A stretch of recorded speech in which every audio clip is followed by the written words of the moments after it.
Alléluia. Aujourd'hui, nous allons continuer dans notre étude de fruits de l'esprit, de 9 aspects de fruits de l'esprit. Aujourd'hui, nous allons continuer à cette étude sur 9 secrets pour de relations saines. Qui désire avoir de bonnes relations ici? Moi, je pense que, à part quelques personnes qui n'ont pas levé leurs mains, nous désirons avoir de bonnes relations. Amen. Nous désirons avoir des bonnes relations. Vous savez, plus on avance dans l'étude de fruits de l'esprit, de plus en plus je suis convaincu que pour avoir une église solide, ça prend les fruits de l'esprit. Plus que les dons, ça prend les fruits. Parce que plus j'étudie moi-même ces leçons, plus je me dis, waouh! Si tout le monde avait ça dans l'église, on serait une église extraordinaire. On serait une église puissante. On serait une église glorieuse, fantastique, tout à fait extraordinaire. Amen. Alléluia. Gloire au nom de Jésus. Le Seigneur est bon. On va aller dans Genèse, plutôt Galates 5, 22, 23. Je dis Genèse parce que je viens de faire une étude biblique où j'ai dit Genèse. Et maintenant c'est Galates. Alléluia. Vous savez, les études bibliques, c'est la chose la plus extraordinaire. Il n'y a rien de si édifiant qu'une étude biblique. Si tu veux rester sauvé, donne des études. Si tu veux grandir, donne des études bibliques. Ou reçois des études bibliques. Peu importe du bord où tu te trouves d'une étude biblique, tu grandis. Moi, aujourd'hui, vous savez, ça fait un bout avec les responsabilités et tout. Ça fait un bout que je n'ai pas commencé une nouvelle étude biblique. Aujourd'hui, j'ai commencé une, je vous dis, j'étais comme un enfant dans un magasin de bonbons. J'étais tellement content, j'étais tellement excité, c'est tellement rafraîchissant. Je vous dis, l'étude biblique, c'est extraordinaire. Alléluia.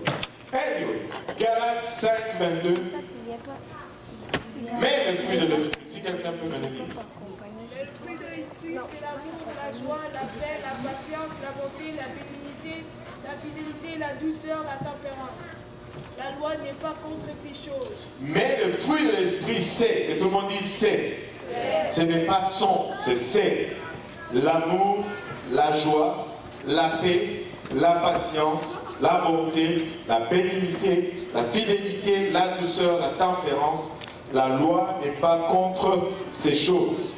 Maintenant, nous avons commencé cette étude, nous avons étudié le premier fruit, l'amour, nous avons étudié le deuxième fruit, la joie, dans notre troisième leçon. Aujourd'hui, dans notre quatrième leçon, nous allons étudier le troisième aspect du fruit qui est la paix. Que tout le monde dise la paix. La paix. Que tout le monde dise la paix. Qui aime la paix ici? Qui aime les troubles?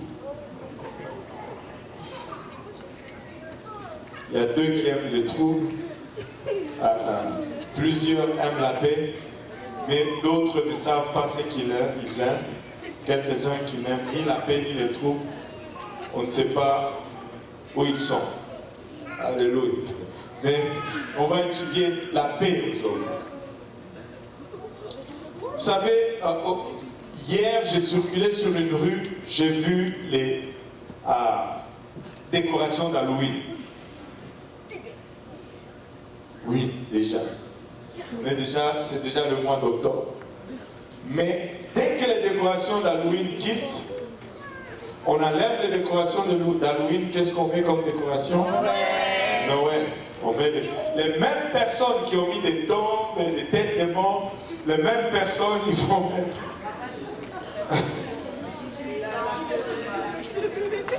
Donc, tu ne sais plus de quel bord ils se trouvent. Alléluia. Un chrétien ne met pas de décoration d'Halloween. Amen. Un chrétien ne met pas de décoration de Noël non plus. Amen. Oh boy. J'avais perdu quelques amen.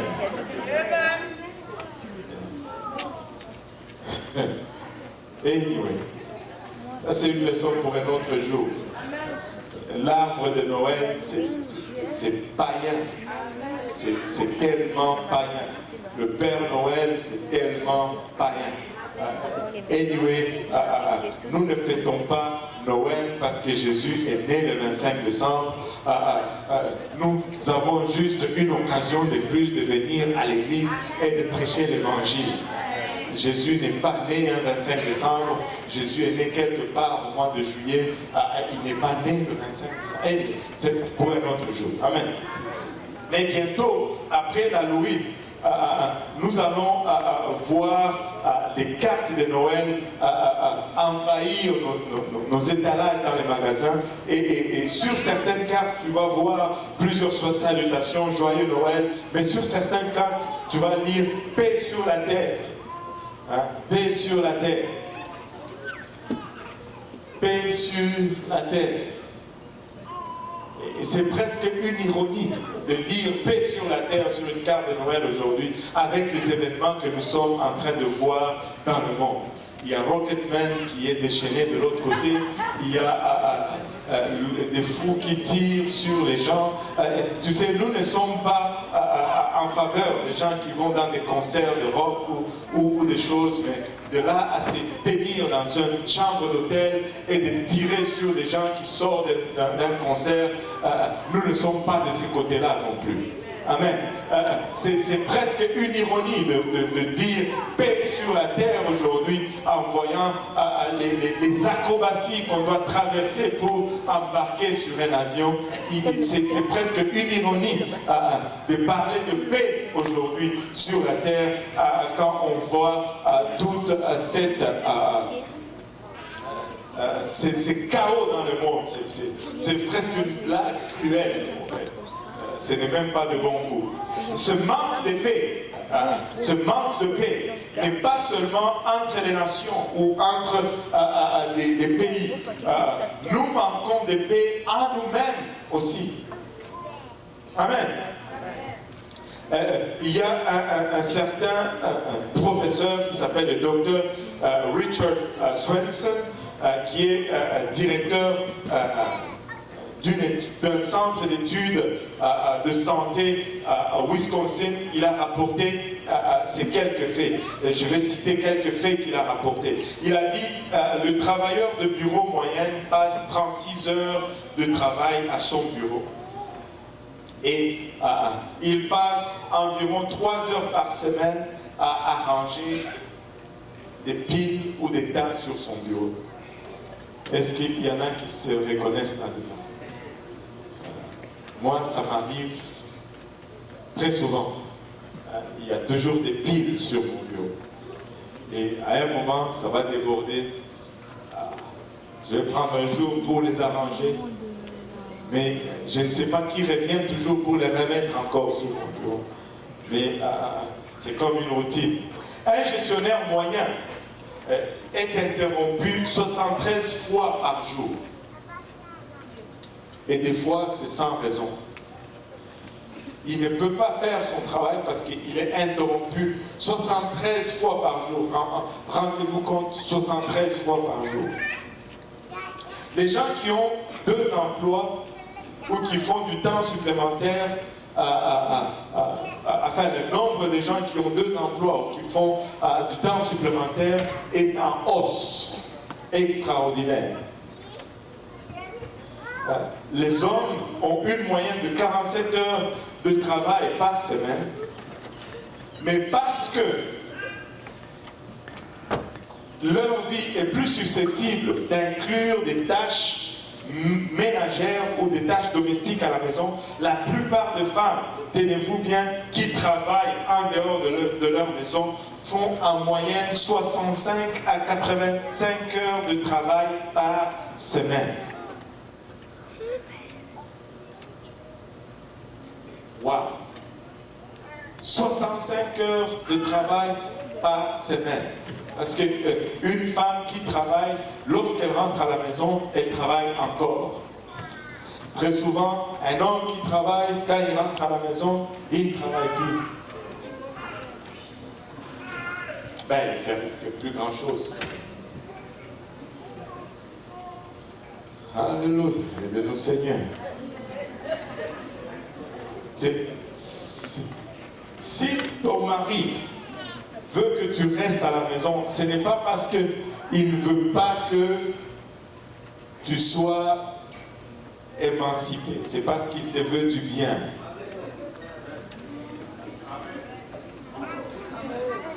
Il t'aime et il te veut du bien. Laissez-moi un peu sortir de ma leçon parce que je sens une rage monter à moi. Qui a dit qu'une femme qui reste à la maison, garder les enfants, est moins intelligente qu'une femme qui travaille au bureau? C'est une stupidité. N'achetez jamais cette stupidité. C'est le travail le plus noble que tu puisses faire. C'est un mensonge de ce monde. Écoutez, le monde est fait pour nous enlever le futur de nos enfants. Toi, tu vas travailler, l'homme va travailler, vous payez juste plus d'impôts et vos enfants, qui en prend soin? On n'a aucune idée qui les éduque au moment le plus critique de leur vie. Tu n'as aucune idée. Ils grandissent sans aucune connaissance de ta culture, de tes valeurs, de tes préoccupations, parce qu'ils passent plus de temps avec des étrangers que toi-même. Et quand ils rentrent le soir à la maison, ils sont épuisés, tu fais juste les bercer, le mettre au lit le lendemain matin, tu les réveilles, tu les amènes pour les mettre les bras dans les bras de quelqu'un d'autre qui n'a rien à voir avec tes valeurs. Et quand ils vont commencer à avoir des rapports avec toi, ils sont en totale confusion parce qu'ils ne comprennent pas ce que tu es en train de dire. Ils deviennent délinquants, ils deviennent rebelles, ils prennent de la drogue, ils ne sont plus obéissants. Tout ça parce qu'on n'a pas pris le temps d'investir en eux lorsqu'ils en avaient le plus besoin. C'est un mensonge. C'est un mensonge. Une femme qui reste à la maison est une femme qui est digne du double honneur.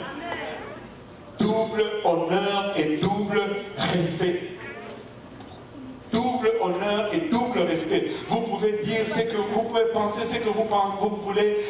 Le pasteur est vieux, le pasteur est rétrograde. Écoutez, je l'ai expérimenté, je l'ai vécu et ça marche. Si vous voulez avoir des familles stables, c'est ça que ça prend. C'est ça que ça prend. Des fois, on se demande qu'est-ce qui ne va pas avec nos enfants, mais ils ne nous connaissent pas.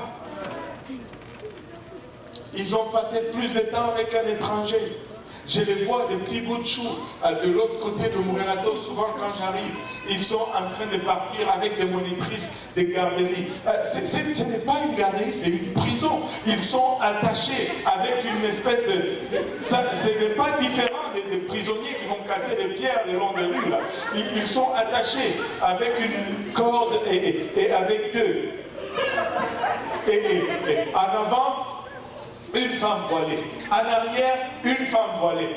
Celle qui garde la route, une femme voilée. Aide-moi, Seigneur. Et toi, tu es chrétien, tu penses que cette femme voilée qui passe 8 heures de temps par jour avec ton enfant ne va pas avoir une influence sur cet enfant-là? Hey, je ne sais pas. C'est pas ma leçon du tout, mais je veux juste le faire sortir. Et c'est correct de fois, juste le faire sortir, juste le dire. Je ne suis pas contre les femmes qui travaillent. Mais il y a un temps pour travailler et un temps pour investir dans nos enfants. Alléluia. C'est lui qui a des oreilles pour entendre. Alléluia.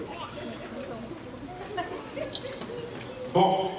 Qu'est-ce qu'il disait encore le docteur Richard Swenson?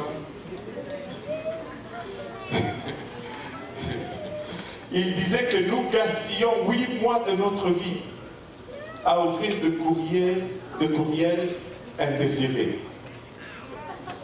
8 mois dans ta vie à ouvrir de courriels que tu ne sais même pas qui te l'a envoyé, mais tu l'ouvres quand même. Arrête! Nous gaspillons 1 an à chercher des objets égarés. un an de notre vie. Où est-ce que j'ai mis mes clés? Oh, mon téléphone! Je ne sais pas si vous avez vu cette photo avec les ouragans de la Floride et tout. Il y avait toutes les voitures qui étaient de l'autre côté de l'autoroute qui allaient dans une direction. Et une seule voiture rentrait dans l'autre, une seule. Et puis on a écrit ça sur la photo qu'il a oublié son cellulaire, ou bien il a oublié son chargeur, quelque chose comme ça. Où est mon chargeur? Où est mon téléphone? Nous passons un an de notre vie à chercher des choses qu'on a égarées. Nous passons 2 ans de notre vie à essayer d'appeler des personnes qui n'existent pas ou dont le numéro a été coupé. 2 ans. Aïe, aïe, aïe. Aidez-nous, téléphone. Dans les années 1960, ceux qui ont prédit les avantages futurs de la technologie pensaient que le plus grand défi pour l'avenir serait l'ennui. Ils voyaient le développement de la technologie, ils voyaient comment on pouvait faire beaucoup de choses. On met les vêtements dans la machine à laver, ça lave tout seul, tu fais autre chose. On met, je ne sais pas, quelle autre machine qu'on utilise. Les voitures, en peu de temps, on peut se rendre à une place. Les laveuses. Ce sont dit toutes ces choses qui nous font gagner du temps, vont faire que la productivité augmente. Et parce que la productivité va augmenter, les gens ne vont pas avoir beaucoup de choses à faire. Et parce que les gens ne vont pas avoir beaucoup de choses à faire, ils vont commencer à s'ennuyer. Et ils ont prédit que dans les années 85, l'ennui va être le problème.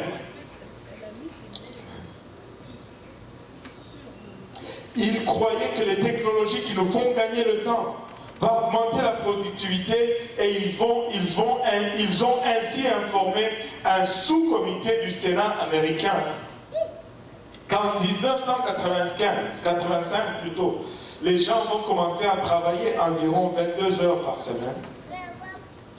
Ils vont travailler 27 semaines par année. Et ils vont prendre leur retraite à 38 ans. Et si nous regardons cela aujourd'hui, c'est risible. Nous avons toutes ces choses, mais nous n'avons pas plus de temps. En fait, nous avons moins de temps que nos grands-parents avaient. Ils se déplaçaient à pied ou à cheval, mais ils avaient le temps de parler avec leurs voisins.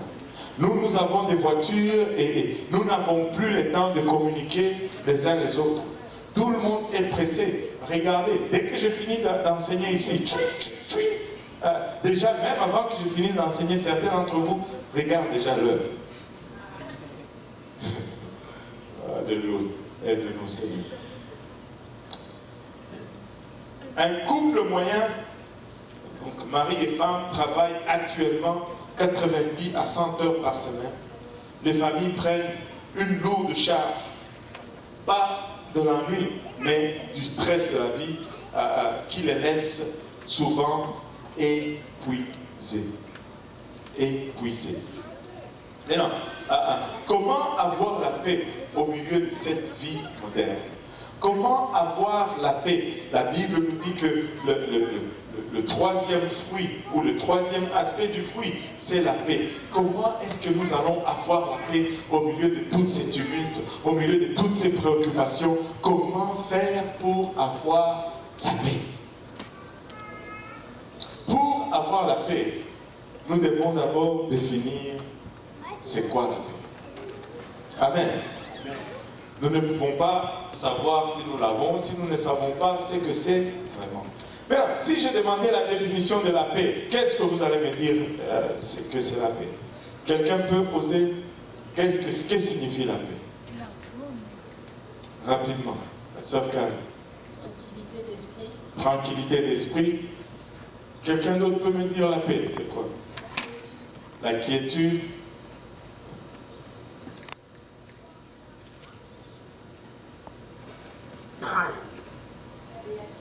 La béatitude.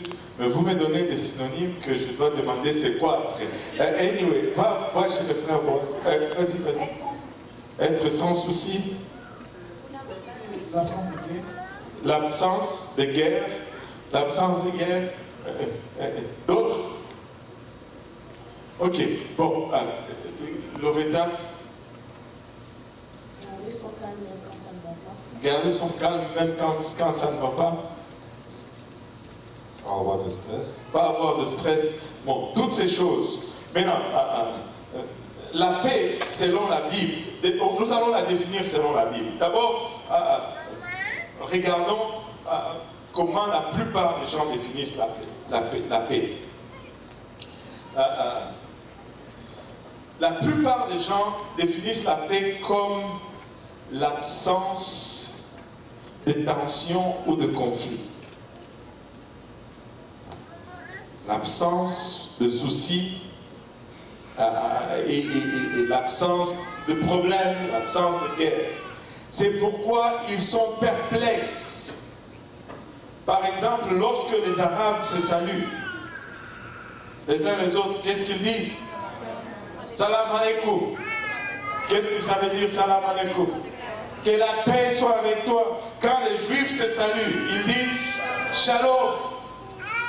Mais après, juste après s'être salués, ils vont et ils se battent continuellement. C'est quoi?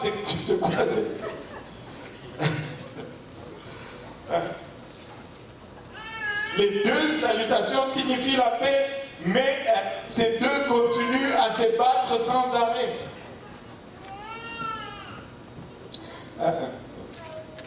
C'est comme il y avait une conférence où un orateur a demandé une conférence d'église où celui qui parlait, le conférencier, il dit aux gens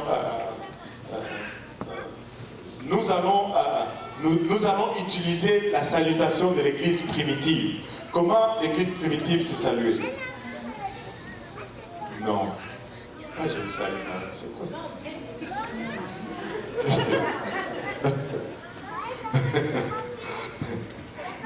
C'est quoi? Comment? Quelqu'un? Accolade? Non. Vous cherchez loin. Il y a la sœur, c'est la première fois que je la vois. C'est la sœur Daphné. Content de voir la sœur Daphné. Oui, c'est vrai. C'est ça en disant que la grâce et la paix de Dieu soient venues. Il y a quelque chose qu'il disait en particulier. Vous connaissez, c'est un mot hébreu. C'est pas que la paix du Seigneur soit avec vous. Maranatha. Ah oui. Le Seigneur vient. Et il s'est salué, le Seigneur vient. Ça, je pense qu'on devrait commencer à se saluer comme ça. Ça pourrait nous garder en ligne un peu. Et garder la crainte en nous. Le Seigneur vient. Sœur Carrie, le Seigneur vient.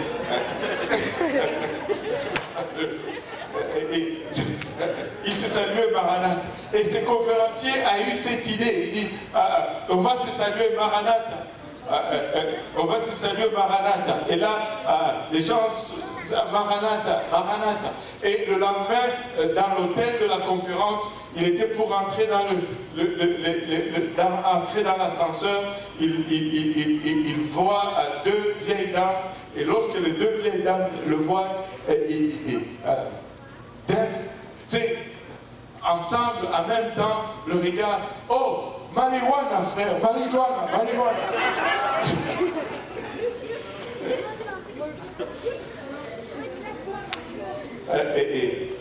Ce n'est pas marijuana, c'est maranatha.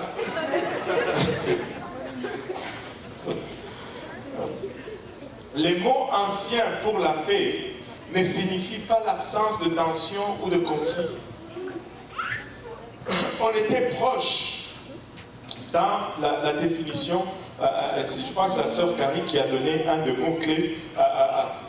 Mais le mot paix, l'ancien mot paix, signifie plutôt la tranquillité de l'ordre. La tranquillité de l'ordre. La paix signifie la tranquillité de l'ordre. Il y a un ordre et cet ordre doit rester tranquille. Amen. La tranquillité de l'ordre. Il peut y avoir un chaos tout autour de nous. Mais une personne avec l'Esprit de Dieu à l'intérieur reste en paix parce qu'il y a de l'ordre dans sa vie. Nous perdons la paix parce nous avons perdu l'ordre dans notre vie. Si nous gardons l'ordre dans notre vie, peu importe ce qui arrive autour de nous, nous allons avoir la paix. C'est pourquoi la Bible nous dit la paix de Dieu transcende toute compréhension humaine. C'est pourquoi la Bible nous dit personne ne peut nous ôter cette paix parce qu'elle ne vient pas de l'extérieur, elle vient de l'intérieur. Mais il faut que notre vie soit en ordre. Lorsque ta vie est en ordre, tu es en paix. Tu ne regardes pas. Tu es en paix. Tu es en paix. Et Jean 16, 33 nous dit, je vous ai dit ces choses afin que vous ayez la paix. Mais regardez, après nous avoir dit ces choses, afin que nous ayons la paix en lui, il nous dit, vous aurez des tribulations dans le monde. Mais prenez courage, j'ai vaincu le monde. Écoutez, la paix va être là, malgré les tribulations que nous allons avoir dans le monde. Donc la paix, ce n'est pas l'absence des tribulations. La paix, c'est autre chose. La paix, c'est notre vie en ordre avec Dieu, en ordre avec nous-mêmes et en ordre avec les uns les autres. Si notre vie n'est pas en ordre, nous n'allons pas avoir la paix. Mais si notre vie est en ordre, si nous avons le Saint-Esprit en nous et que nous sommes en ligne, il dit, je vous ai dit ces choses afin que vous ayez la paix en moi. Vous aurez des tribulations. Vous allez avoir des problèmes.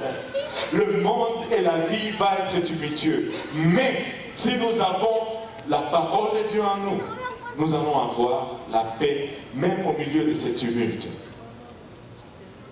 Il existe 3 applications de paix dans la vie d'un croyant, ou dans la vie de tout homme. 3 applications de paix. La première application de paix, c'est la paix avec Dieu. C'est la paix que nous devons rechercher tous. C'est la première forme de paix. Si tu n'as pas cette paix, tu n'auras aucune paix nulle part ailleurs. Quelqu'un dort là-bas? La première forme de paix, c'est la paix avec Dieu. Tu veux être en paix avec Dieu. Tu veux avoir la paix avec Dieu. Dieu est partout. Il est omniprésent. Il est omniscient. Tu veux avoir la paix avec Dieu. Mais qu'est-ce qui nous enlève la paix avec Dieu? Retournons à l'origine. Dieu a dit à l'homme, voici, tu peux manger de tous les arbres du jardin, sauf celui du milieu. Mais qu'est-ce que l'homme a fait? Il a mangé, mais c'est quoi? On appelle cet acte quoi? La désobéissance. Et tout le monde dit la désobéissance. La désobéissance apporte toujours, et tout le monde dit toujours, un sentiment de désordre à votre vie. Quand tu es dans la désobéissance, tu n'as pas de paix, parce que la désobéissance va toujours apporter un sentiment de désordre. La première des choses que tu dois faire, si tu veux gagner ta paix, il faut commencer par obéir. L'obéissance. Vous savez, quand nous voulons rétablir notre paix avec le Seigneur, ce n'est pas sur base de mérite, c'est sur base de l'obéissance. Regardez Romains 5, le premier chapitre, le premier verset nous dit, étant donc justifiés par la foi, juste un acte d'obéissance ça nous justifie. Nous avons la paix avec Dieu par notre Seigneur Jésus-Christ. La première paix, c'est l'obéissance. Et le premier acte de l'obéissance, c'est l'obéissance à l'évangile. Répandez-vous, que chacun de vous soit baptisé au nom de Jésus-Christ pour le pardon de vos péchés et vous recevrez les dons du Saint-Esprit. Et cet esprit va commencer à produire les fruits dont nous sommes en train de parler ici dans la parole de Dieu. Vous savez, le jour de ton baptême, le jour que tu reçois le Saint-Esprit, je ne sais pas s'il y en a qui vont s'en rappeler, mais c'est une sensation extraordinaire. Savez-vous d'où vient cette sensation extraordinaire? Premièrement, l'obéissance à la parole de Dieu. Tu as obéi à Dieu. Ta vie est en ordre avec Dieu. Ça t'amène un sentiment de paix. Deuxièmement, tes péchés sont pardonnés. Tous tes troubles sont effacés. L'Esprit de Dieu vient habiter en toi. Tu ressens encore l'effet de cet esprit. Tu n'es pas encore embrouillé par plusieurs raisonnements, philosophies et je vais le dire quand même, exhortations stupides. Écoute, il y a plusieurs faux prophètes.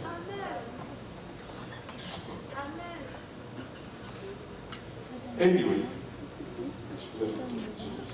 je me suis déjà égaré en début du service. Je n'ai plus le droit de m'égarer encore. Je dois retourner. Regardez, il faut savoir discerner la voix du maître. Écoutez ici, écoutez là, écoutez ici. Ça te ôte la paix. Tu ne sais plus à quelle voix obéir. Ça crée la confusion. Ça crée la confusion. Aie confiance que là où Dieu t'a placé, il connaissait mieux ton besoin. Il savait que ce qu'on donne là-bas, c'est ce qui est bon pour nourrir ton âme et ton esprit. Aie confiance au choix de Dieu. Aie confiance au choix de Dieu. Anyway, l'obéissance produit la paix. L'obéissance produit la paix. Dans la vie de tous les jours, nous devons obéir. Quand nous devenons obéissants, nous marchons dans la paix. Ce genre de paix est un sens de l'ordre spirituel. Ta vie spirituelle est en ordre. Tu dors, tu es bien, tu te réveilles, tu es bien. Il y a des problèmes, tu es correct parce que ta vie spirituelle est en ordre. Il y a la paix avec Dieu. Mais la deuxième forme de paix, c'est la paix de Dieu. Pas la paix avec Dieu, mais la paix de Dieu. Il y a la paix avec Dieu, mais il y a aussi la paix de Dieu. Amen. Vous savez, la paix de Dieu, que tout le monde dise la paix de Dieu. Les difficultés peuvent apporter un sentiment de désordre à votre vie. Si vous le regardez avec une mauvaise perspective. Mais si tu le regardes par les yeux de Dieu, les difficultés ne peuvent pas amener un sentiment de désordre dans ta vie. Si tu as la paix de Dieu, tu vas regarder toute difficulté du bon point de vue. Et là, au lieu que ça te détruise, au lieu que ça t'accable, que ça te dérange, ça va plutôt te fortifier et t'élever au-dessus des troubles. Mais pour cela, il faut que tu aies la paix de Dieu. Regardez avec moi Philippiens 4, 6 et 7. Nous dit, ne vous inquiétez de rien. Ne vous inquiétez de combien? Quand il dit ne vous inquiétez de rien, le mot rien en grec signifie rien, pas tout. Donc, rien. Ne vous inquiétez de rien. Si je te donne rien, tu as combien? Tu as rien. En fait, je cherche un autre mot parce que des fois, rien semble être compliqué à comprendre. Rien, ça veut dire rien. Ne vous inquiétez de rien, mais en toutes choses. Combien de choses? Toutes choses. En toutes choses, faites connaître vos besoins à Dieu par des prières et des supplications avec des actions de grâce. Quand le problème vient, on remercie le Seigneur pour nos problèmes. Quand nos situations viennent, on rend grâce à Dieu pour nos situations. On veut regarder nos problèmes d'une bonne perspective. On veut regarder nos situations de la bonne façon. Ah, croyons-nous dans la Bible. Si je me rappelle bien, il y a un verset qui dit tout concourt au bien de ceux qui aiment Dieu. Tout n'est pas bien, mais tout concourt au bien de ceux qui aiment Dieu. Aimes-tu Dieu? C'est là la question. Si tu aimes Dieu, tout va concourir au bien. Maintenant, tu dis, oh oui, j'aime Dieu, je l'aime. Mais c'est pas ça. C'est pas le aimer de blablabla. C'est aimer de faire. Si tu aimes, tu vas faire. Amen. Quand tu commences à agir, tout va concourir à ton bien. Et la paix de Dieu. Et la paix de Dieu. La paix de Dieu. Nous voulons la paix avec Dieu, mais nous voulons également la paix de Dieu. Nous voulons être en paix avec Dieu, mais nous voulons aussi sa paix. La paix de Dieu qui surpasse toute intelligence gardera vos cœurs et vos pensées en Jésus-Christ. Écoutez, ne vous inquiétez de rien, mais amenez toutes choses devant Dieu. Commencez d'abord par être obéissant. Ce qui nous handicape, ce qui nous fait voler notre paix, premièrement, c'est parce que nous ne sommes pas obéissants. Si nous sommes obéissants, alléluia, et quand le problème vient, nous allons aller avec assurance devant Dieu et lui dire, Seigneur, voici. Moi, j'ai fait ma part. Mais quand vient le temps d'aller vers le Seigneur, nous sommes hésitants. C'est parce que nous n'avons pas été obéissants. Mais soyons obéissants et par la suite, ne nous inquiétons de rien. Ne vous inquiétez de rien, mais en toute chose, faites connaître vos besoins à Dieu par des prières et des supplications avec des actions de grâce. Et la paix de Dieu, qui surpasse toute intelligence, gardera vos cœurs et vos pensées en Jésus-Christ. Ce genre de paix est un sens de l'ordre psychologique. Vous savez, il y a de ces gens qui sont stables psychologiquement parce qu'ils ont la paix de Dieu. Les problèmes arrivent, vous pouvez aller les voir avec n'importe quel problème. Ils vont toujours l'amortir. Écoute, assis-toi d'abord. On va regarder ça. Ce n'est pas si grave que ça. Au final, après avoir parlé, tu te rends compte que bon, il ne fallait pas vraiment s'inquiéter. Il fallait juste faire ce que Dieu demande de faire. Bon. La paix de Dieu. Nous devons avoir la paix de Dieu. Et comme ça, nous allons pouvoir regarder nos problèmes de la bonne façon. De la bonne façon. La troisième forme de paix, c'est la paix sur la terre. Ou la paix sur terre. Notre troisième forme de paix. Notre troisième forme de paix.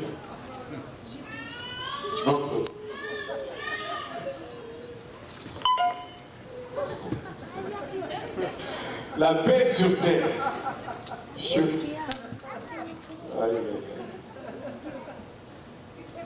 J'espère que vous n'êtes pas sur Internet là. On a besoin juste d'une personne, l'autre descend dans le sanctuaire. Maintenant, alléluia. La paix sur la terre. Amen. Les différences avec d'autres personnes peuvent apporter un sentiment de désordre à votre vie. Quand vous avez des problèmes, des situations avec d'autres personnes, ça amène également un sentiment de désordre dans ta vie. Si vous le regardez, encore une fois, d'une mauvaise perspective. Les problèmes entre les gens, il va toujours y en avoir. Amen. Wow, je suis dans une église sanctifiée, mon micro marche, mais si les gens n'ont pas de problème avec les autres. Les problèmes avec les gens, il va toujours y en avoir. Mais le point, ce n'est pas de laisser cela amener un sentiment de désordre dans ta vie. Si tu laisses cela amener un sentiment de désordre dans ta vie, tu perds ta paix. Il faut regarder le problème de la bonne perspective. Et on va regarder cela. Luc 2, 24. Plutôt Luc 2, 14.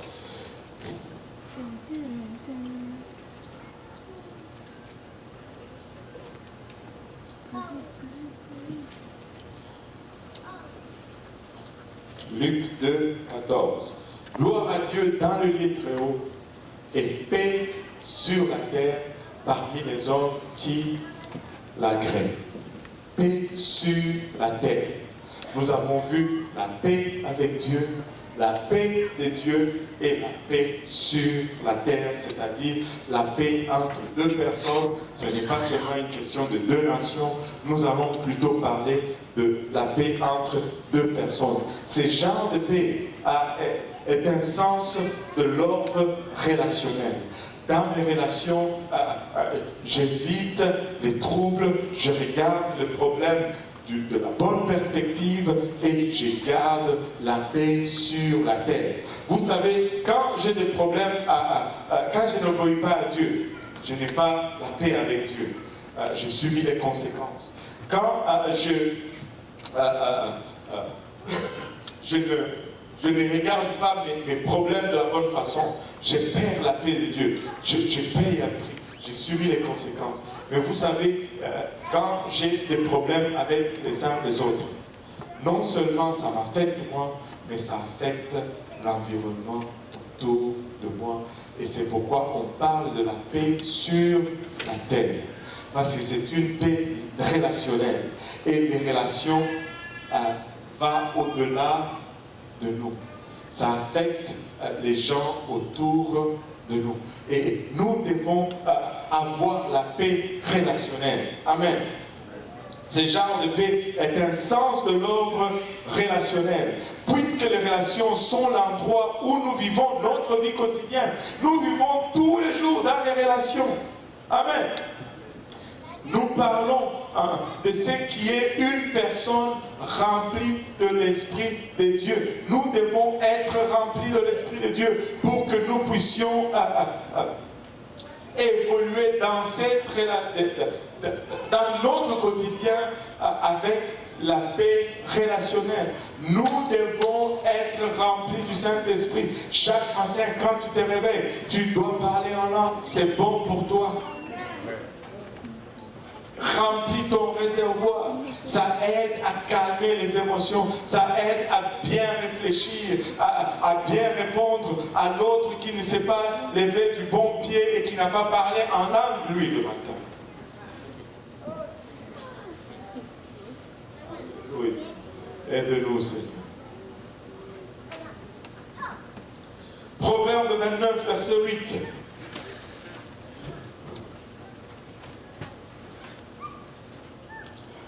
Les moqueurs soufflent le feu dans la ville. Ça, ce ne sont pas les faiseurs de paix. Mais les sages calment la colère. Il y a des gens qui vont tout le temps vouloir irriter les gens. S'il n'y a pas de problème, ils ne sont pas tranquilles. Ils ne sont pas contents.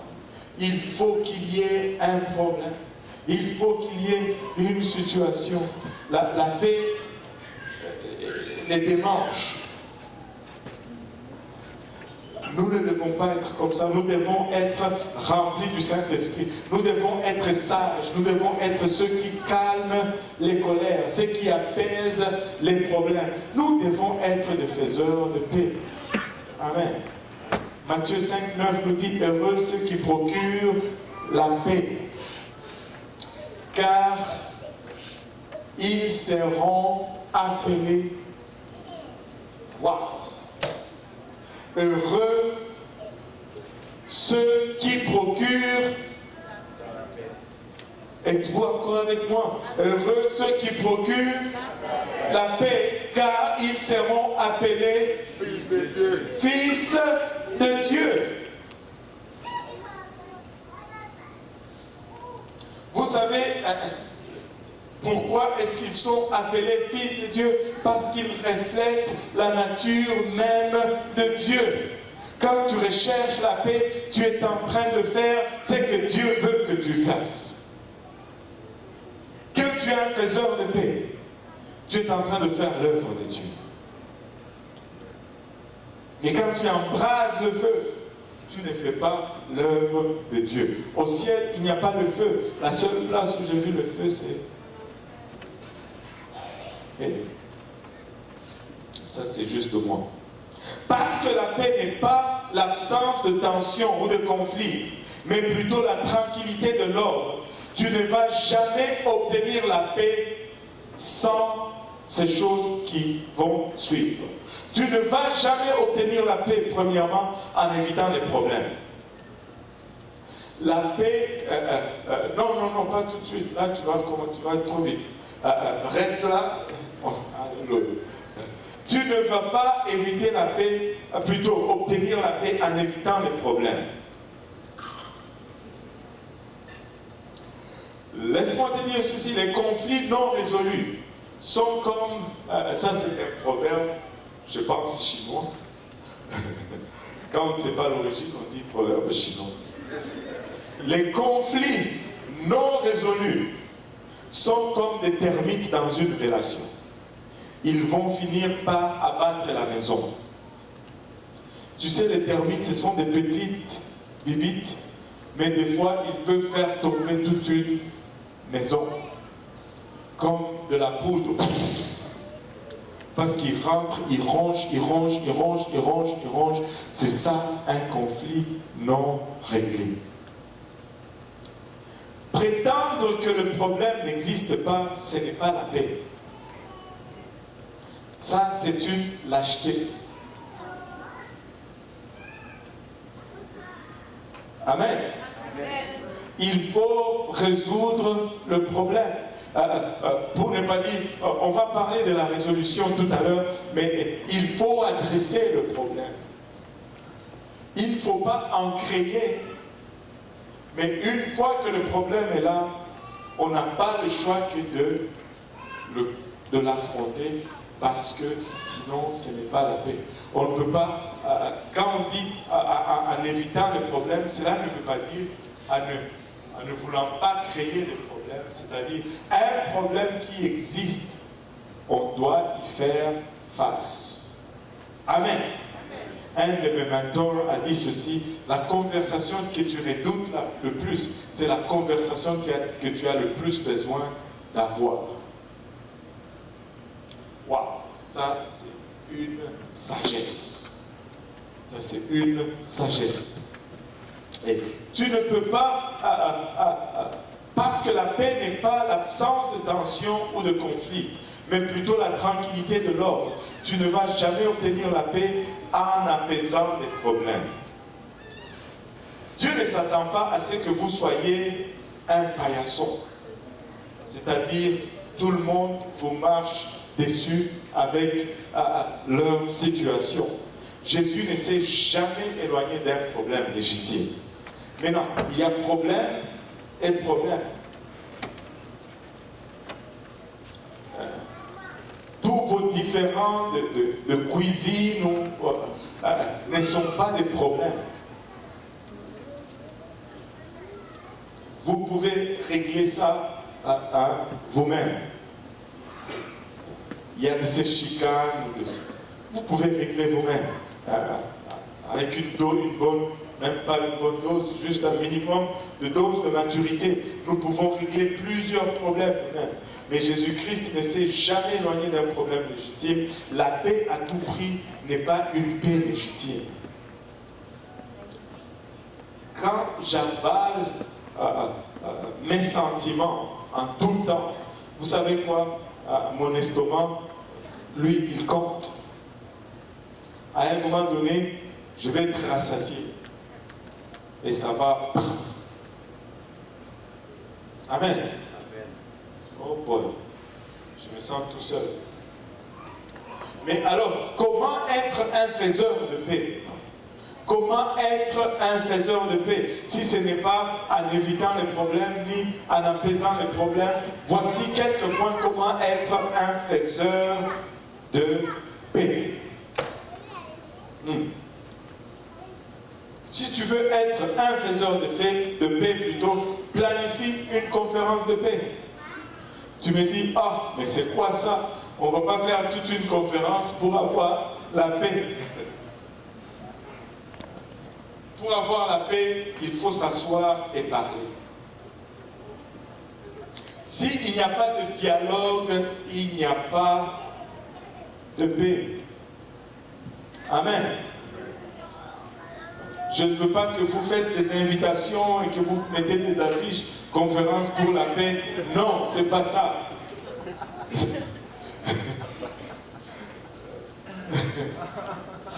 Il faut s'asseoir et parler. La raison pour laquelle la plupart des conférences de paix ou de rencontres de paix qu'on fait dans le monde ne fonctionnent pas est la même raison que de nombreuses relations ne fonctionnent pas. C'est que, premièrement, quelqu'un doit être fait prêt à faire le premier pas.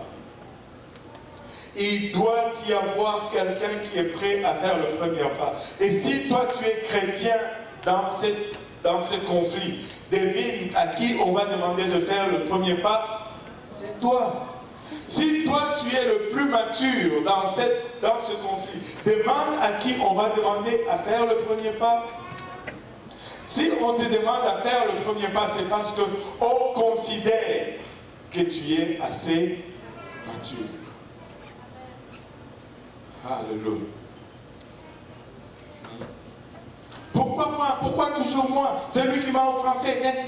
Oh. Là, on vient de revoir toute la classification de maturité qu'on avait fait auparavant. On doit revoir cela. Hey, alléluia. Matthieu 5, 23, 24.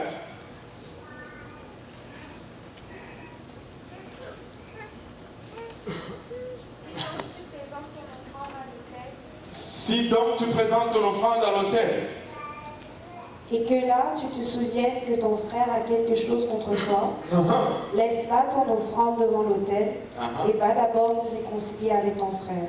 Puis viens présenter ton offrande. Mais maintenant, lisons un peu ces versets parce qu'on a toujours tendance à le lire à l'envers. Si donc tu présentes ton offrande à l'autel et que là tu te souviens que ton frère a quelque chose contre toi, non que toi tu as quelque chose contre ton frère. C'est-à-dire, si ton frère a quelque chose contre toi, c'est-à-dire ton frère t'a offensé. Toi, tu es celui qui est offensé. Et c'est toi qui dois, je dois aller d'abord régler ce problème. Amen. Oh boy. Amen. C'est déjà mieux que rien. Si vous êtes chrétien, vous devez toujours prendre l'initiative de rechercher la paix. Que vous ayez été offensé et que vous soyez l'offenseur. Pourquoi? Parce que plus vous attendez pour résoudre un problème de relation, plus ce problème va devenir important. Il faut régler ces problèmes le plus tôt possible. Deuxièmement, si vous voulez être un faiseur de paix, il faut que vous sympathisez avec leurs sentiments. C'est-à-dire, il faut que vous sympathisez avec le sentiment de l'autre. Il faut que vous vous mettez à la place de l'autre. Vous essayez de sentir le sentiment de l'autre. On va avancer.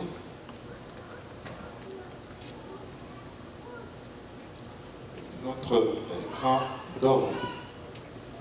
Alléluia. il faut que tu sympathises avec leurs sentiments.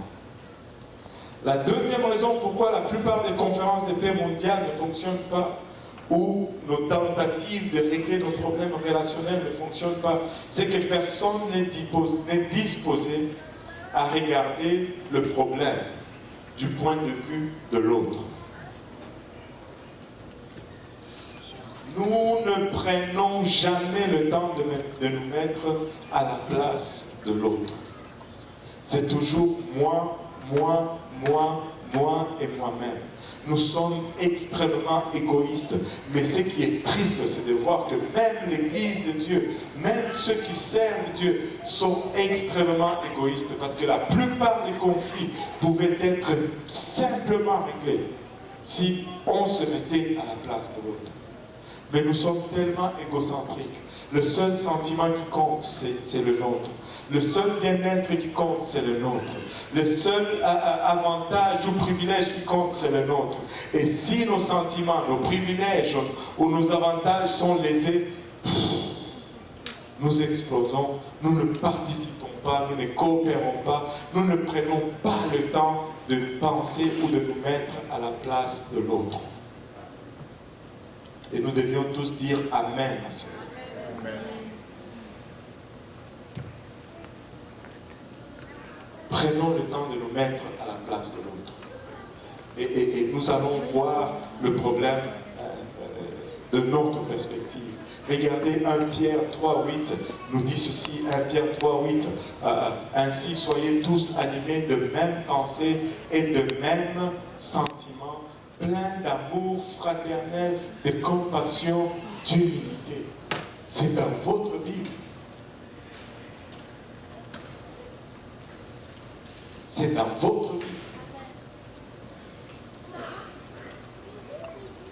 Je vous dis qu'après qu'on ait fini ces leçons, nous allons être de bons chrétiens.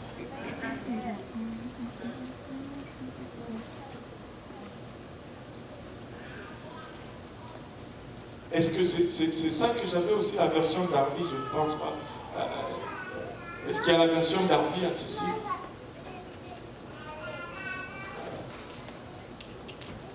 Non, ok, c'est bon. Alors, on va avancer, c'est un autre verset. Regarde, enfin, soyez tous animés de même pensée et de même sentiment, plein d'amour fraternel, de compassion et d'humilité. Vous savez, le Seigneur nous parle par plusieurs bouches au sujet de ces choses. Tu as la version d'Arby, on peut la lire, mais parce que j'ai mis une version d'Arby spécifiquement à cause d'une chose, mais si tu l'as, on peut la lire aussi, et on va voir ce que Darby nous dit par rapport à cela, mais je pense que c'est quand même assez clair. Enfin, soyez tous d'un même sentiment, sympathisants, fraternels, compatissants, sympathisants, sympathisants, ayant de la sympathie pour les autres. Waouh! Extraordinaire. La première chose que vous faites, c'est écouter. Il faut écouter les gens. La première chose que vous faites, c'est écouter. Pourquoi? Parce que l'écoute montre que vous vous souciez. Si vous n'écoutez pas, vous ne vous souciez pas.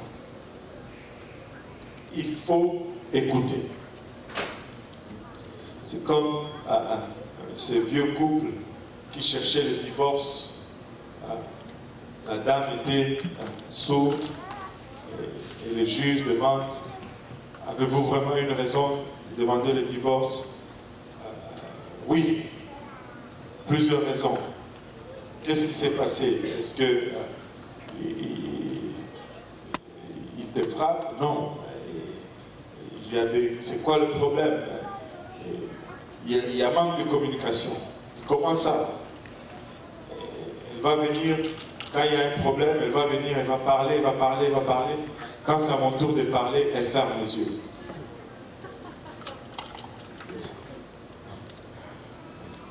Elle ne veut pas voir quand j'ai fait le langage du signe. Lorsque quelqu'un vous fait mal, rappelez-vous ceci. Les gens blessés blessent les gens. Les gens blessés blessent les gens. Quand quelqu'un te fait mal, rappelle-toi ceci. Les gens blessés blessent les gens. Au lieu de commencer à te dire moi. Parce que si tu fais cela, tu vas juste perpétuer la chaîne de blessures.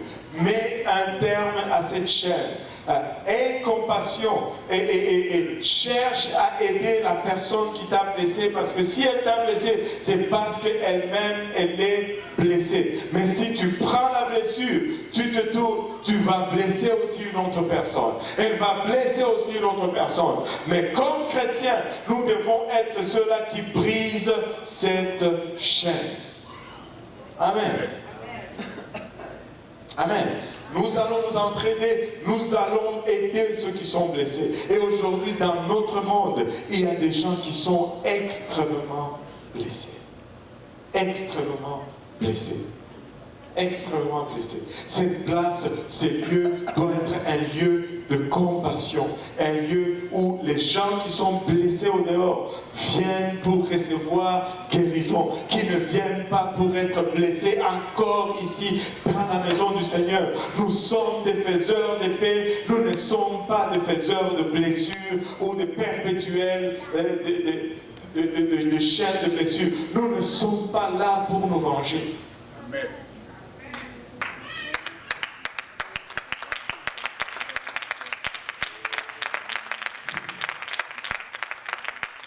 Nous devons corriger les problèmes, mais toujours avec amour. Toujours avec amour. Nous devons, il y a des moments où nous devons être sévères. Et, tu sais, des fois, le Seigneur, il était fâché, il renversait les tables, il chassait les vendeurs du temple, et ce n'était pas avec douceur. Mais des fois, il faut être dur. Mais en arrière de cela, il doit toujours y avoir l'amour. Tu sais, quand je corrige mes enfants, ils savent qu'en arrière de cela, il y a de l'amour. N'est-ce pas?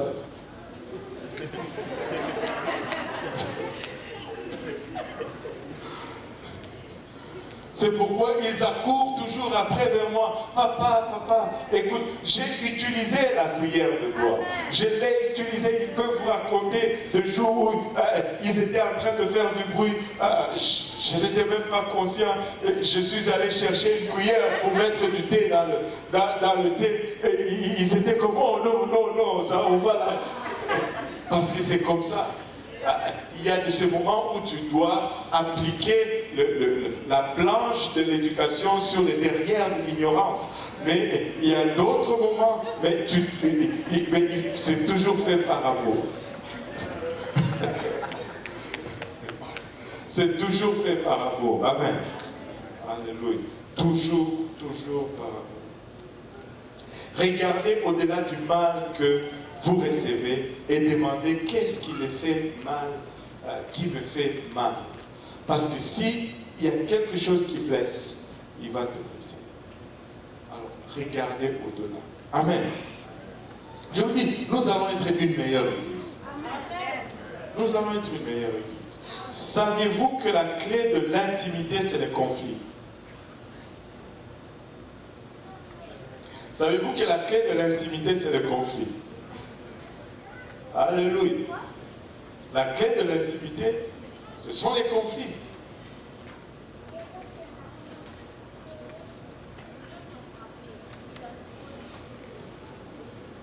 Vous n'êtes pas d'accord? N'avez-vous jamais... Vous voyez, vos pensées vont toujours déjà dans les mauvais côtés. Je vais vous ramener du bon côté.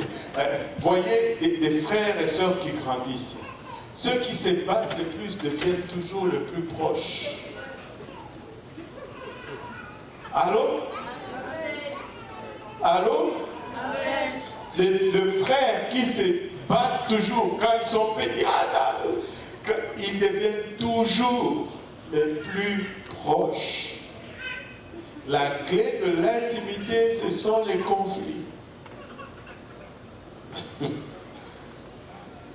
Bon, j'ai des gens qui ne semblent pas croire. Je vais essayer d'expliquer, ok?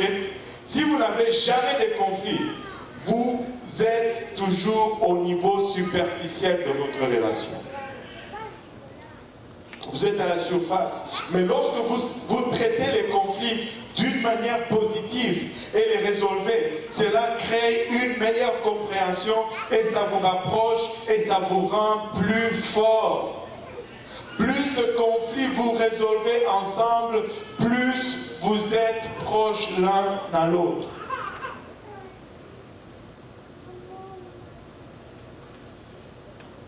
Ça vous rapproche.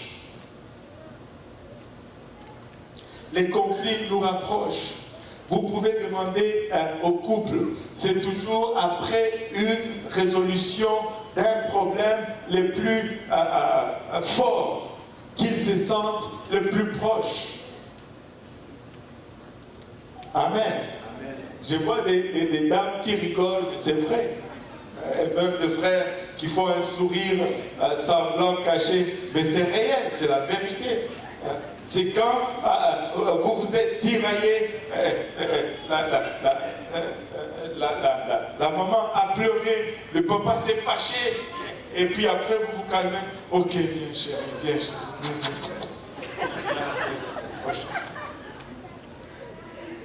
Les conflits sont la clé à l'intimité, dans tous les sens, dans tous les sens. Et on va avancer. Point suivant, attaque le problème et non la personne. Amen. Ne t'en prends pas à une personne. Dieu veut sauver cette personne. Attaque le problème. Amen. Regardez Proverbe 10:10 nous dit, celui qui cligne des yeux est une cause de chagrin et celui qui est insensé de lèvres court à sa perte. Est-ce que c'est celui-ci que j'ai mis la version d'Arby? Je ne sais pas. Non, c'est pas celui-ci. C'est long. Je suis un peu perdu. C'est peut-être Jacques. Voilà, c'est Jacques. Voilà, on va y arriver. Maintenant, regardez ceci. Celui qui cligne les yeux est une source de chagrin, ce proverbe dit. Il y a des gens qui vont créer de problèmes, de chagrins. Mais si nos lèvres, pour adresser ces problèmes, le font de façon insensée, nous allons courir à la perte. Donc, nous n'allons pas attaquer la personne, nous allons adresser le problème. Amen. Nous n'allons pas attaquer la personne, mais nous allons adresser le problème. Amen. Que tout le monde dise le fruit de l'esprit. Aïe, aïe, aïe. Vous vouliez tous les dons, hein? Mais on ne peut pas aller au don avant d'avoir les fruits. Alléluia. Si tu n'as pas le fruit de l'esprit et que tu as juste les dons, tu es une personne très dangereuse. On doit t'enfermer pour que tu ne fasses pas de dégâts. Ça prend des fruits. Anyway, Éphésiens 4:25, mais que professant la vérité dans la charité, nous croissons à tous égards en celui qui est le chef, Christ. Professant la vérité, on doit dire la vérité dans la charité. Le mot charité ici, c'est l'amour. Je ne sais pas si Darby nous dit amour. Qu'est-ce que Darby nous dit? Éphésiens 4:15.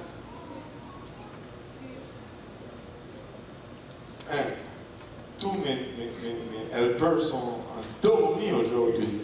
C'est grave. Ou bien ils n'ont pas été bien payés, ils font la grève. Mais que, étant vrais dans l'amour, nous croissions en toutes choses jusqu'à lui qui est le chef, le Christ. Étant vrai dans l'amour, professant la vérité dans l'amour. Nous devons dire la vérité. La vérité doit être dite et adressée, mais dans l'amour. Amen. En cas de conflit continu, quelqu'un cache quelque chose. Si les tensions n'arrêtent pas, c'est qu'il y a quelqu'un qui cache quelque chose. La vérité va toujours nous rendre libres. La vérité va toujours nous affranchir. Quand la Bible dit « nous connaîtrons la vérité et la vérité nous affranchira », c'est parce que quand on dégage la vérité, on est libre. Libre. Quand les conflits persistent, quand les troubles continuent, c'est qu'il y a quelqu'un qui cache quelque chose. Amen. On dirait que vous n'aimez pas les fruits ici. Alléluia. Vous n'êtes jamais persuasif. Ça, c'est un jeu de mots un peu. Ok? Vous n'êtes jamais persuasif lorsque vous êtes abrasif. Vous n'allez jamais persuader quelqu'un lorsque vous êtes en train de taper sur la personne.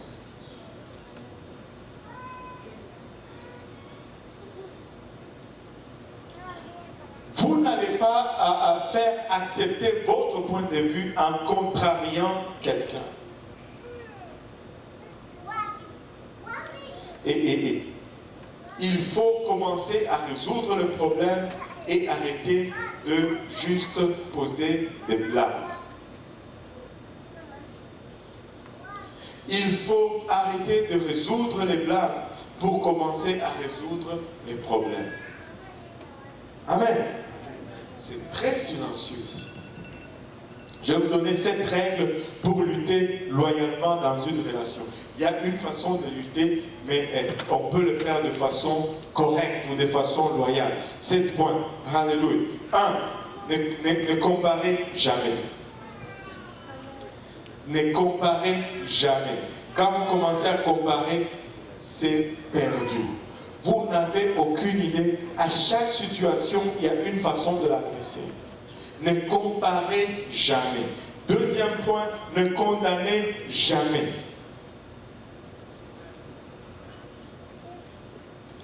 Oh. Là, vous dites, mais, pasteur, non, ne condamnez jamais. Si tu condamnes, tu ne vas jamais résoudre. Vous savez, on m'a enseigné une méthode. Quand un couple vient pour me parler, ils disent toujours, c'est toujours la faute de l'autre, en fait. Le mari va dire c'est la faute de la femme, et la femme va dire c'est la faute du mari. Mais si tu dis, là, devant eux, c'est ta faute, tu as perdu l'autre. Tu ne vas plus réconcilier personne. Tu les écoutes seulement. Oui. Ah, ok. Ben, je vois. Et après, s'il y a des corrections à faire, tu mets le mari dehors, tu parles à la femme, et tu mets la femme dehors, tu parles à l'homme. Et ça marche toujours. Mes anciens m'ont enseigné comme ça, et ça marche. Parce que quand tu dis, à la présence de la sœur Evelyne, Pasteur Luc, tu n'as pas bien fait, wow, lui là, il ne va plus écouter ce que tu vas lui donner comme conseil. Parce que tu l'as déjà cassé devant affaire. Tu as un parti pris. Tu as un parti pris. Tu as pris le parti de l'autre. Mais des fois, il y en a rarement qui viennent et qui disent, Pasteur, je sais que c'est de ma faute. Ah, là, c'est facile. Bon, comme tu l'as dit, puisque tu l'as dit, on va faire ça. Alléluia. Amen. Ne jamais défier. Ne jamais défier. Les menaces disparaissent toujours. Tu sais, sous le poids de la colère, des fois, nous allons souvent défier les gens. Mais ne jamais défier parce que ça ne donne à rien. Il faut juste faire ce qu'on a besoin de faire. Amen. Ne soyez, parce que tout ce que nous faisons, c'est toujours dans le but d'aider, dans le but de construire, dans le but de relever, dans le but d'édifier. Écoutez, Dieu veut que chaque personne ici y parvienne, y compris les pasteurs. Donc, aidez aussi les pasteurs. Ne soyez jamais condescendants. ne diminue pas l'autre, ne joue pas au psychologue, ne jamais contredire ou interrompre promptement sans raison, ne jamais créer de confusion, c'est-à-dire ne pas soulever de points ou de problèmes qui n'ont rien à voir, parce qu'on a regardé le problème, tu vois que tu n'as pas raison, ne cherche pas une raison ailleurs où ça n'a rien à voir, il faut assumer certaines responsabilités. Si vous suivez ceci, vous allez attaquer le problème et pas la personne. Amen. Prochain point, coopérer autant que possible. Coopérer autant que possible. Le compromis est essentiel dans chaque relation. Dans chaque relation humaine, il doit y avoir des compromis. Si tu dis, oh, moi je ne compromets jamais, tu ne vas jamais avoir de relation. Allô? Essayez de trouver des zones ou des terrains communs et des endroits où vous pouvez être flexible. Romains 12, 18. Romains 12, 18. S'il est possible, autant que cela dépend de vous, soyez en paix avec tous les hommes. S'il est possible, autant que cela dépend de vous, soyez en paix avec tous les hommes. C'est-à-dire, nous avons toujours une marge où nous pouvons nous compromettre sans que ça soit un péché. Amen. Il y a toujours une place pour être flexible afin d'arriver à attirer l'autre. Amen. Allô? Jacques 3, 17. On tire à la fin. Je sais que ça a été un peu long. La Bible dit... La sagesse d'en haut est premièrement pure, ensuite pacifique, modérée, conciliante, pleine de miséricorde et de bons fruits, exempte de duplicité, d'hypocrisie. Waouh! Ça, c'est un verset très puissant. Très puissant. On va le lire dans la version Darby. Et regardez, mais la sagesse d'en haut, que tout le monde dise la sagesse d'en haut. La sagesse d'en haut. Elle est premièrement pure, que tout le monde dise pure. Elle est ensuite paisible, que tout le monde dise paisible. Et modérée, que tout le monde dise modérée. Et tout cela doit faire partie de notre sagesse. Elle doit être traitable, que tout le monde dise traitable. Pleine de miséricorde, que tout le monde dise miséricorde. Oh, et de bons fruits sans partialité, que tout le monde dise sans partialité. Et sans hypocrisie. Waouh! Waouh, waouh, waouh! Ça, c'est la sagesse d'en haut. Vous savez pourquoi elle est comme ça? Parce que la sagesse d'en haut recherche toujours et avant tout le salut de l'âme. Maintenant, la sagesse d'en haut n'est pas comme ça pour que ceux qui sont en tort se disent « Ah, ben, regarde, tu n'as pas été miséricordieux. » Non, non. Ce n'est pas ça du tout. Ça, c'est tordre la parole de Dieu à ton avantage. Oh, tu n'as pas été modéré, tu n'as pas été paisible avec moi. Non, non, non. Ce n'est pas ça la sagesse d'en haut.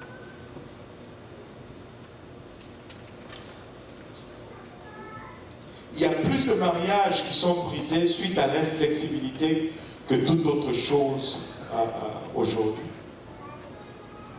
Il y a plus de divorces parce que les gens disent ils sont inflexibles. Écoutez ceci, ça ce sont des hommes qui ont écrit ceci. Je vais citer quelques personnes. Le docteur Paul Tournier, auteur d'un livre qui intitule « C'est comprendre les uns les autres », a déclaré ceci. La soi-disant incompatibilité est un mythe.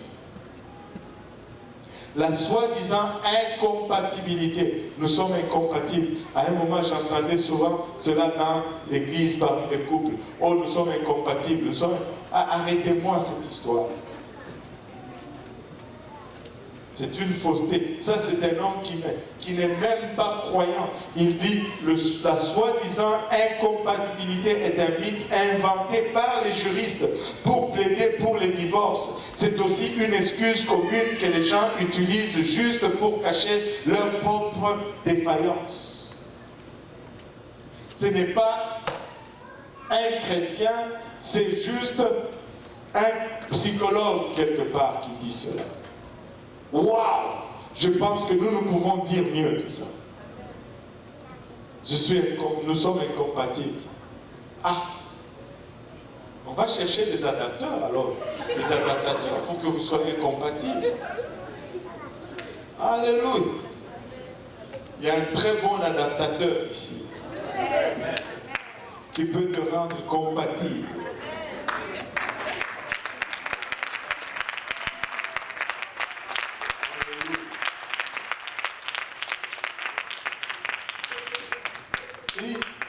Le malentendu et les erreurs peuvent être corrigés là où il y a une volonté de le faire.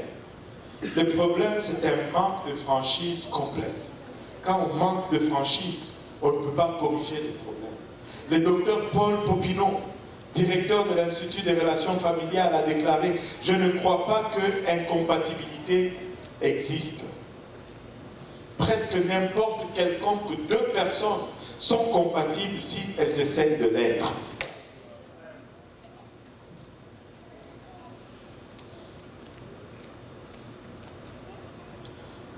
Ça, en d'autres termes, je peux même ajouter ceci. Les affaires de oh, c'est la volonté de Dieu, c'est pas la volonté de Dieu. Arrêtez-moi cette affaire-là.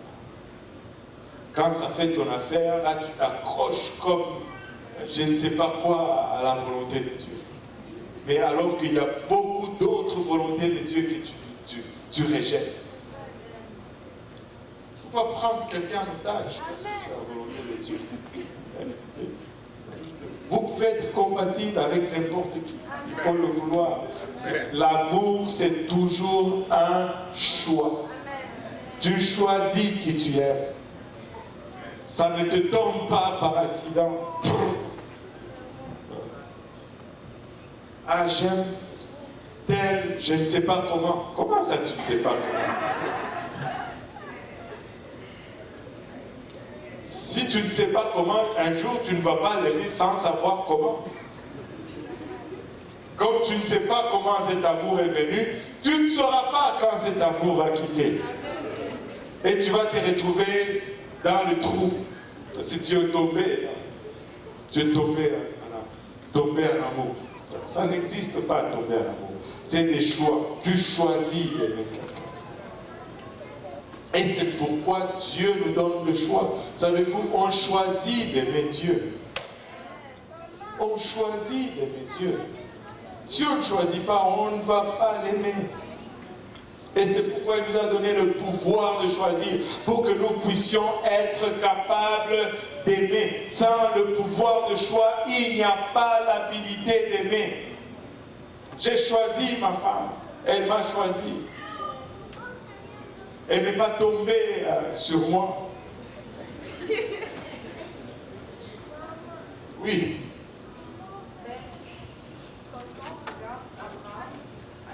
Il a envoyé son serviteur. Et là, son serviteur a prié Dieu. Il a dit que la femme que tu as destinée au fils de mon serviteur, qu'elle soit comme ça. Et là, Rebecca est venue. Oui. Donc, est-ce qu'on peut dire que oui, le Seigneur a prévu quelqu'un pour quelqu'un? Je vais faire ceci. Je sais que ça s'appelle. Est-ce que Isaac était là? Est-ce qu'Isaac a dit Seigneur, je veux ton choix? C'est lui qui a été envoyé à demander l'aide de Dieu pour guider un choix. En plus, ce n'était même pas Isaac lui-même. Ce qui veut dire ta mère va prier pour toi, Seigneur, alléluia, que ma fille trouve la personne qui lui convient. Mais devine quoi, tu vas épouser la personne que tu vas choisir. En tout cas, c'est l'hypocrisie totale. Laissez-moi vous préciser. Je vais être vraiment très direct. Non, c'est pas personnel, c'est général. C'est l'hypocrisie totale. Tu dis, oh, le choix de Dieu, le choix de Dieu. Ok. Le pasteur prie et Dieu lui montre le choix. Maintenant, il va venir te dire, le choix de Dieu, c'est ça.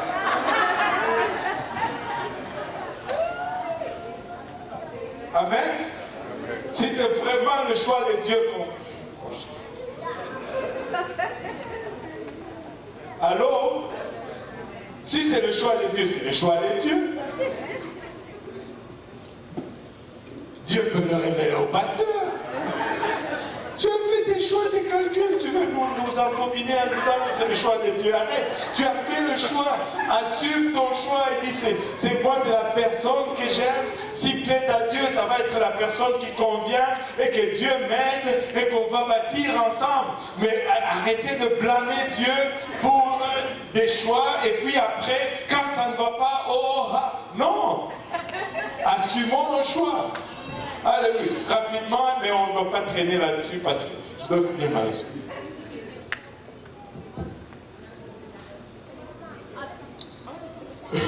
Le Seigneur, est-ce que tu crois que le Seigneur t'a donné le choix? Alors le choix, c'est pourquoi? Hein? On ne sait pas si au futur ça peut... Personne ne sait le futur. Le futur est seulement entre les mains de Dieu. Et c'est pour ça que je demande. Justement, regarde, parce que quand tu pries, ce n'est pas Dieu qui va te dire c'est Viviane, pour toi c'est je sais pas. Je ne vais pas mettre quelqu'un dans les trous. Viviane, pour toi c'est le frère Yohan Kaozi. Bon. Et là, oh, moi c'est Yohan Kaozi, moi c'est Yohan Kaozi. Ça c'est le choix. Parce qu'il y a demandé à chercher la volonté de Dieu et chercher la volonté de Dieu. C'est que les gens font chercher la volonté de Dieu. Moi c'est Yohan Kaozi, moi c'est Yohan Kaozi. Maintenant, on va aller demander Yohan Kaozi. Yohan Kaozi, est-ce que tu veux épouser Viviane gentille?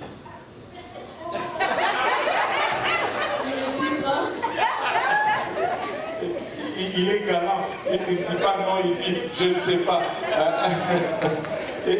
Regarde, maintenant, et si lui ne veut pas cette volonté-là dans ça, on va le prendre en otage. Il va être forcé dans une relation parce que toi, soi-disant, tu as entendu de la parler. Ce n'est pas comme ça que le mariage fonctionne. Tu sais, et des fois on utilise cela pour forcer les gens à nous épouser. Dieu m'a dit que c'est toi qui vas être ma femme. Va là-bas, qu'il vienne me dire aussi moi-même. Dieu t'a dit. Avant qu'il te dise, il va venir aussi me dire. Si tu écoutes, paye le prix, achète les fleurs, courtise la sœur, sois respectueux, montre que tu peux prendre soin. Utiliser Dieu pour avoir une voie facile. Ou de l'autre côté, oh, Dieu m'a dit que c'est toi. Non, une femme en plus ne peut pas faire une chose comme ça. C'est grave, très grave. Non, on ne peut pas faire des choses comme ça. Hey, moi j'ai dit des choses comme ça. C'est comme ça. Anyway. Si tu fais un homme qui aime, et il suit un processus pour attirer le cœur, et si en faisant cela, la personne consent et Dieu voulant, voilà, il se retrouve et il bâtisse, et c'est comme ça. Mais tu fais le choix. Dieu ne s'est même pas imposé lui-même sur toi. Comment est-ce qu'il va t'imposer quelqu'un? Tu vas l'aimer et le servir par choix. Tu ne vas pas aimer et servir un autre homme par force. cela ne veut pas dire qu'on ne consulte pas Dieu, on fait selon non, Dieu nous fait confiance. Et si tu te mets entre les mains de Dieu, tu pries, tu fais ce qu'il doit faire, oui, tu vas avoir la personne qui convient. Mais ce n'est pas une fatalité. Il n'y a pas une fatalité ou un destin quelconque. Moi, je ne crois pas dans ces ce n'est même pas biblique.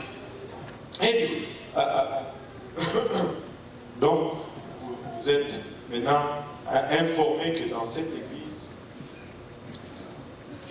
on ne dit pas aux gens qui épousaient qui. Amen. Alléluia. Si Dieu lui-même ne vous dit pas, écoute, moi je ne dirai jamais à qui, oh, c'est lui ou c'est pas lui. Pour une bonne raison. Quand ça va chauffer, tu ne vas jamais dire que c'est le pasteur qui m'avait dit. Tu vas assumer ton choix. Amen. Alléluia. Mais je vais toujours insister que le processus soit correct. Et de toute façon, si tu fais le bon processus, tu protèges ton choix. Quand tu dis chercher la face de Dieu, ça fait partie du processus. C'est pour protéger le choix, pour que ton choix soit au maximum.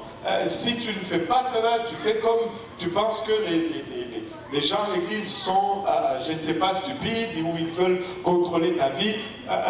Tu vas te retrouver dans des problèmes et eux, ils vont vivre leur vie parce qu'ils vivent déjà leur vie. Amen.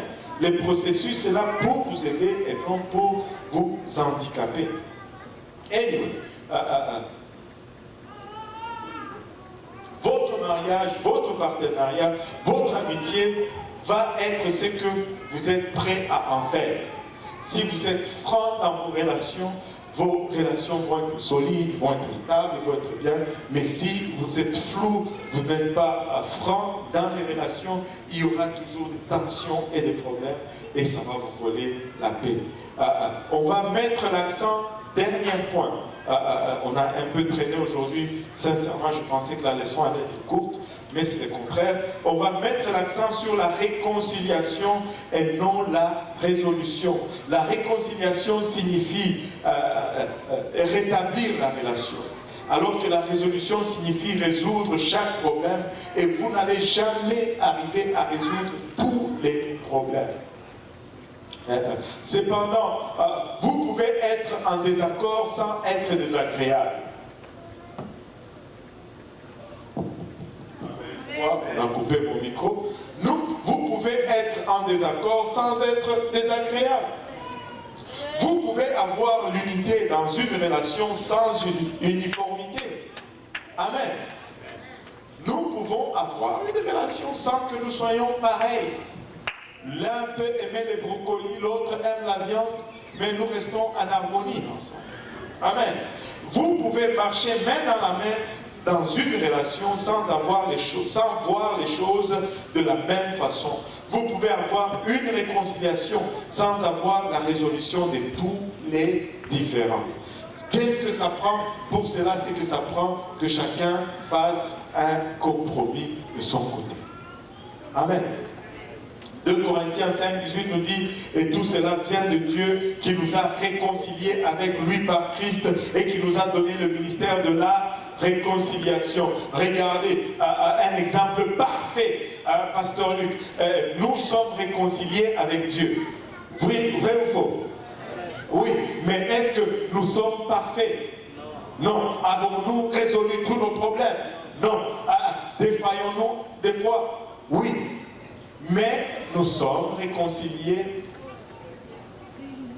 Pourquoi ne pouvons-nous pas nous réconcilier entre nous? Dieu nous a donné le ministère de la réconciliation. Hein?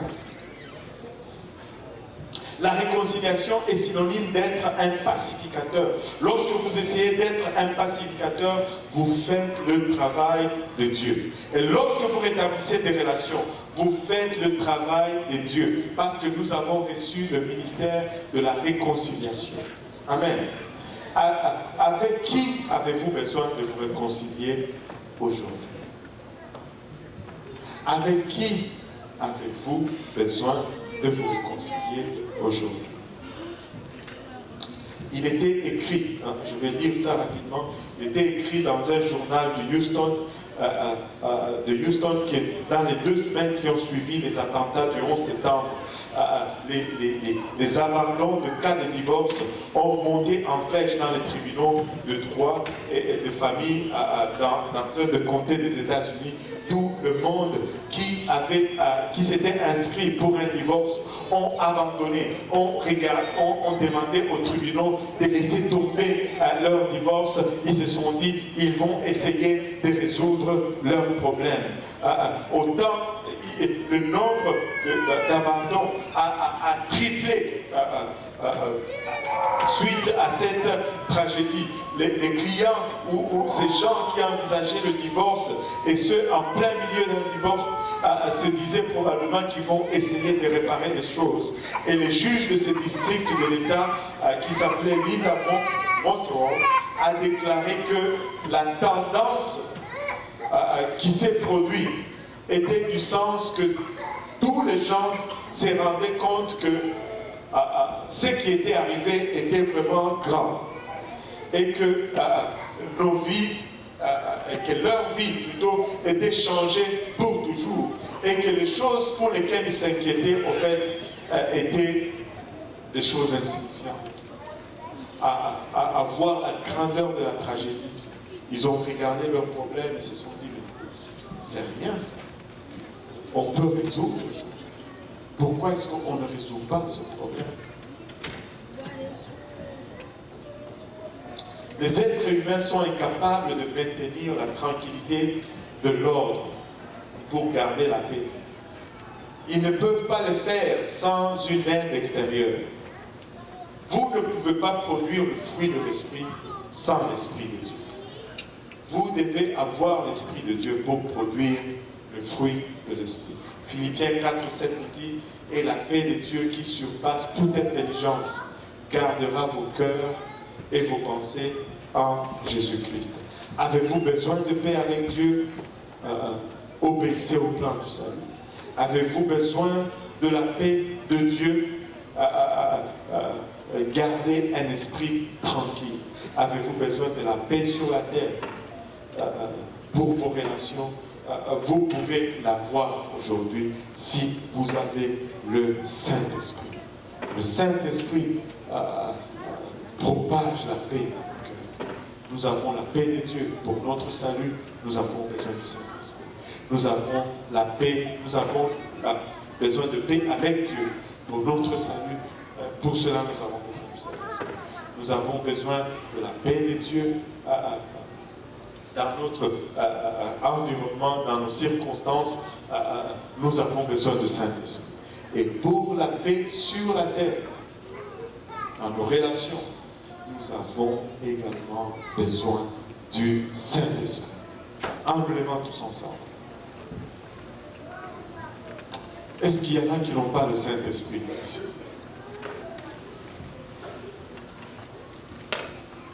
Si vous n'avez pas le Saint-Esprit, vous pouvez l'avoir aujourd'hui. Vous pouvez le recevoir. Alléluia. En élevant nos voix tous ensemble, Seigneur Jésus-Christ, nous te rendons grâce encore une fois, Papa, pour ton amour, ta bonté et ta fidélité. Te remercions, Éternel, pour le privilège que nous avons eu d'être dans ta présence et de partager ta parole. Père, nous te prions que celle-ci puisse trouver une place dans nos cœurs où elle va germer, produire le fruit, et que ce fruit nous conduise jusque dans la vie éternelle. Père, nous désirons ta paix. Papa, notre relation avec toi, Seigneur. Nous désirons, Papa, avoir la paix avec toi. Nous désirons être agréables, Seigneur. Nous désirons, Papa, avoir ta paix en nous, Seigneur. Parce que le monde autour de nous est troublé, Seigneur Jésus-Christ. Et nous désirons, Papa, ta paix sur la terre. Nous désirons, Seigneur, régler tous nos conflits et toutes nos relations, Seigneur. Père, mais par-dessus toute chose, que cette paix qui transcende toute compréhension humaine demeure continuellement nous, continuellement, Seigneur. Papa, nous ne voulons pas seulement avoir ton esprit, mais nous voulons être conduits par ton esprit. Parce que c'est seulement alors que nous allons, Papa, vivre cette paix. Nous voulons marcher dans l'obéissance. Nous voulons, Papa, parler dans la franchise. Et nous voulons, Papa, communiquer, Seigneur, dans l'humilité, dans l'amour, dans la compassion, Seigneur. Donne-nous ta paix, Seigneur Jésus-Christ. Édifie-nous chacun de nous ici présents. Papa, garde chacun de nous sur notre chemin de retour, Seigneur. Préserve-nous de tout mal, Seigneur Jésus. Et garde-nous pour le restant de la soirée, le restant de la semaine, jusqu'à ce que nous allons nous rencontrer prochainement. Et avec action de grâce dans le cœur, nous te prions ici, dans le nom de Jésus. Nous sommes tous au nom de Jésus. Alléluia. Nous allons nous battre nos mains pour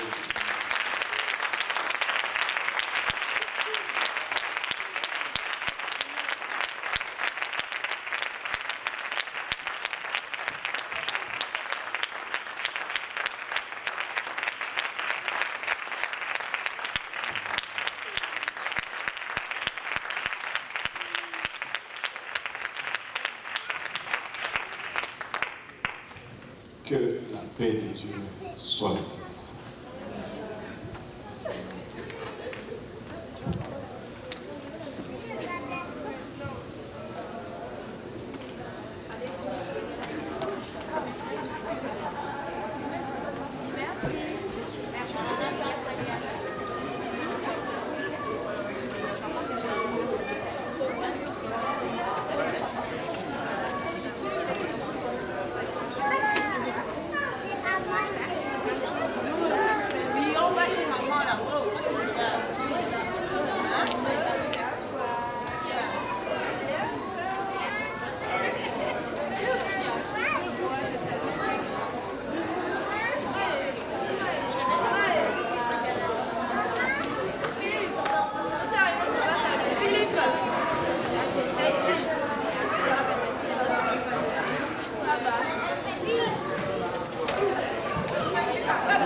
c'est mes vieux vêtements et je voulais pas de vêtements. Je voulais pas me regarder là. C'est que je portais mes vieilles affaires. C'est pourquoi je voulais pas. Je portais mes vieilles affaires. Donc là, ça a été facile de utiliser.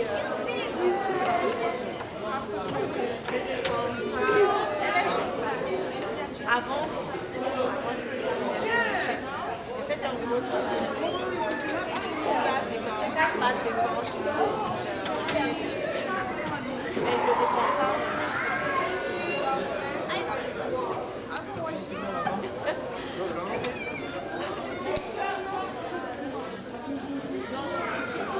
Parce que après tu portes ça.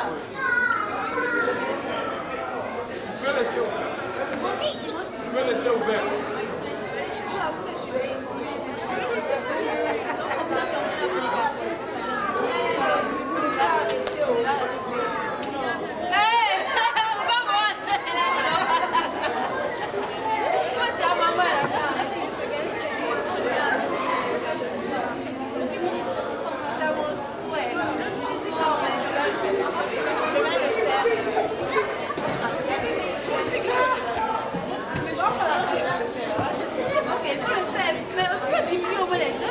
Non, j'ai diminué, maman.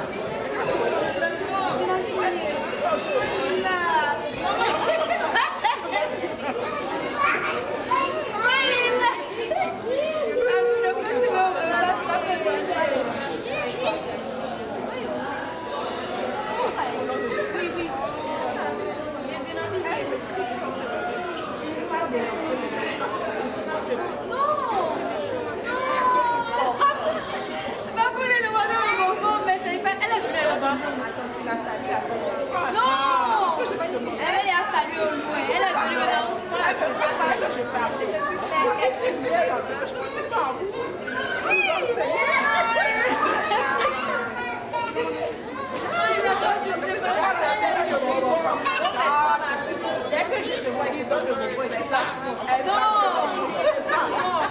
Oui, là tu auras des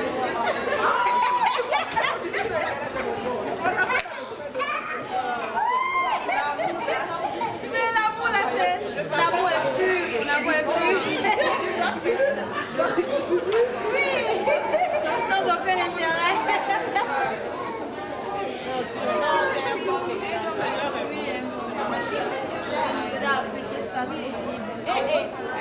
J'étais oublié. On peut recevoir le message sans l'appliquer.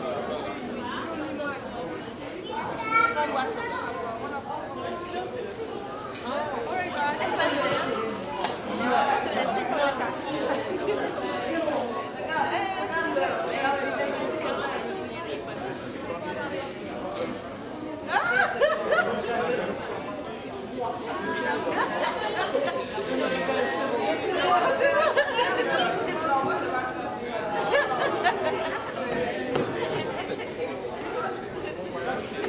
Toi, tu es bien. Moi,